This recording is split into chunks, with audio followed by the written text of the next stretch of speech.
In the 1920s, under the weight of British colonial rule, life in southeastern Nigeria was a delicate balance between tradition and oppression.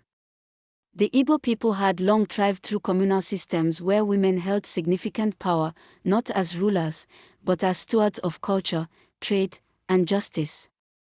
They governed markets, mediated disputes, and upheld social order through practices like sitting on a man, a form of collective protest against wrongdoing. But by 1929, this balance was shattered. In a town called Aloko, a widow named Nonerua stood up to a tax inspector who barged into her compound. She argued. She refused. She pushed back. He slapped her. And the world shifted. Word spread like wildfire. From village to village, market to market.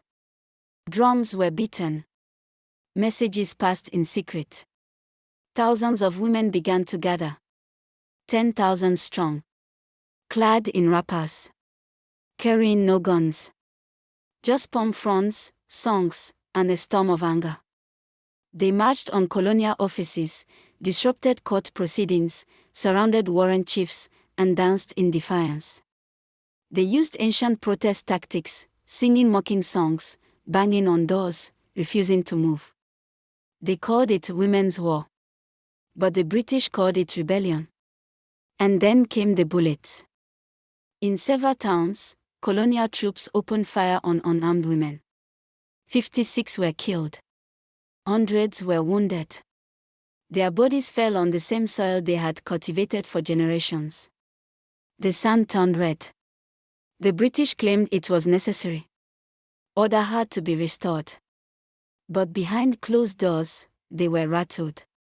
Never before had they seen African women rise in such numbers. Never before had the silent ones roared like a tide. Laws were changed. Warrant chiefs were weakened. And though they tried to erase the story, the villages remembered. So did the land. History forgot their names. But the wind still carries their songs. They were the market women, the mothers, the warriors without weapons. They were the first to rise, before independence. Before revolution. Before the world was ready.